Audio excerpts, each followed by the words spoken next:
Hello everyone and welcome back to the Phyrexian Arena. This is a new series called the Armory. This is where I go over some of the decks that we have in our playgroup, and we talk about what makes them good and what makes them function. On today's episode, we're going to be focusing on the commander known as Cirdan the Shipwright.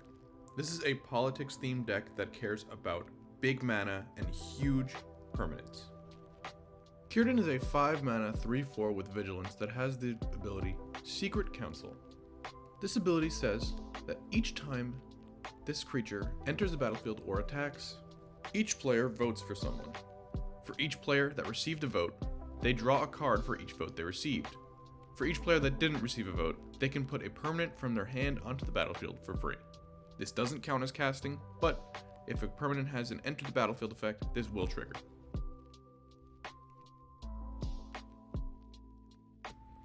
Due to this deck being only 2 colors, our mana base is very simple. All we need to worry about is blue and green mana.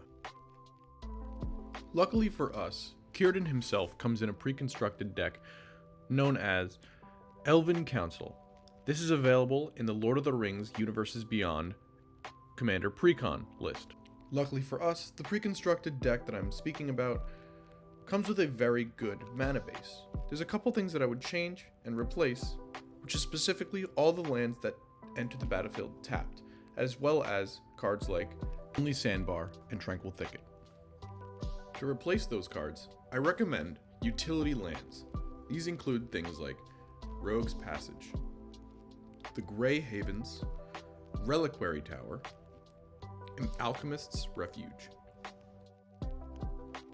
All of these lands will help your deck perform a lot better by giving your commander a free attack, allowing you to cast things at flash speed, scrying to allow you to see what you would draw next, and giving you no maximum hand size.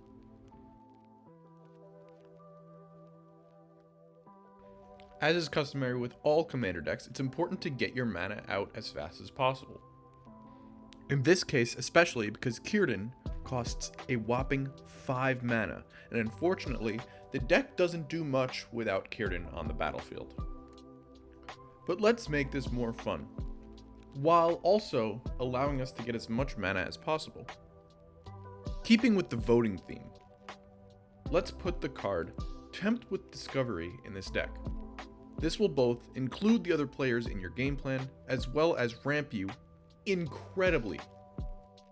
Other than the traditional ways of ramping in Commander, like Soul Ring, Arcane Signet, and Rampant Growth, let's include Zendikar Resurgent.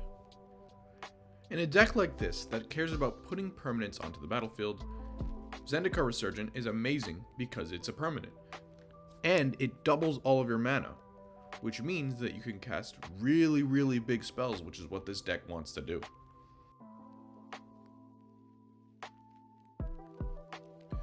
Let's talk about what is arguably the most important part about this deck.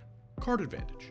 Card advantage that is anything that allows you to either take cards away from your opponents or give yourself more cards than your opponents are getting. And with this deck, a lot of the times, a problem that is arisen is you are helping your opponents draw cards, which is allowing them to have a closer chance of winning the game. Now, technically speaking, this can actually be used to your benefit because you can make deals with people to have them keep you around longer. Oh, I'm helping you draw cards, you can say. Oh, I'm allowing you to put permanents onto the battlefield. But that's not the only way you're going to want to win or create a distance that is greater than your opponent's winning versus you winning. Some ways that you can create card advantage are, in this deck specifically, are cards like Teferi's Ageless Insight, Nezahal Primal Tide, Narset Parter of Veils, and Consecrated Sphinx. These cards will help you give card advantage by either stopping your opponents from drawing cards, doubling your card draw, or drawing you cards when your opponents try to interact with the board. Chances are, when your opponents see what you're doing, they're going to try to stop you. And you need to have some sort of way to interact with your opponents attempting to stop you winning the game. So here's a few cards that will help you do that. Heroic Intervention, Terastodon, Arcane Denial, Counterspell, Kenrith's Transformation, and Reclamation Sage. The 3 cards I want to focus on this list of cards is Terastodon, Kenrith's Transformation, and Reclamation Sage. All of these are permanents, meaning that when your commander triggers, aka when Cirdan triggers, and nobody votes for you, you can just put these onto the battlefield.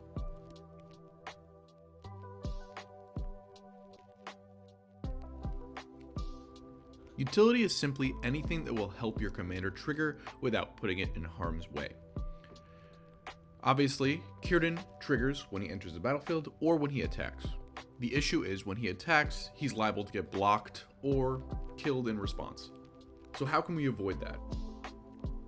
One way to avoid it is to do what we call blinking. Blinking is when you take your commander off the battlefield or a card off the battlefield and then return it. This will allow the trigger to go off without needing to attack and put Cirdan in harm's way. However, another way to trigger Cirdan by attacking is to give him the ability to not be blocked or not take damage when he is blocked. First, let's go over ways to blink Cirdan. Some useful cards that will allow you to blink Cirdan safely are Thassa, Deep Dwelling, Displacer Kitten, Sword of Hearth and Home, and finally, Conjurer's Closet.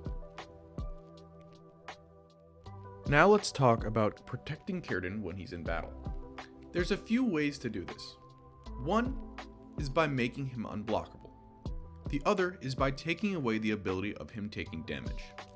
We can use cards to make him unblockable, like Whisper Silk Cloak, Access Tunnel, and we can stop him from taking damage by using cards like Dolmen Gate or Maze of Ith.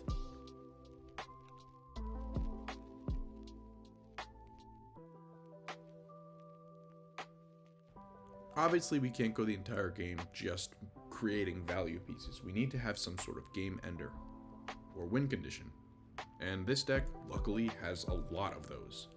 We can combo for infinite mana to draw a bunch of cards and play out our entire deck. We can create our board state to have these huge creatures that can swing in for damage. We can kill with Infect if we want because we're in the color green. There's so much we can do, and I'm going to give a couple of examples of some win conditions that I'm using in my personal Cirdan deck. So since Cirdan allows us to put permanents onto the battlefield, we have a lot of permanent-based win condition in this deck. We've got things like Galta. We've got Craterhoof Behemoth. We have Omniscience and Palinchron to make infinite mana. We have some things we have that aren't permanents. Stuff like Overwhelming Stampede, Expropriate, and Triumph of the Hordes.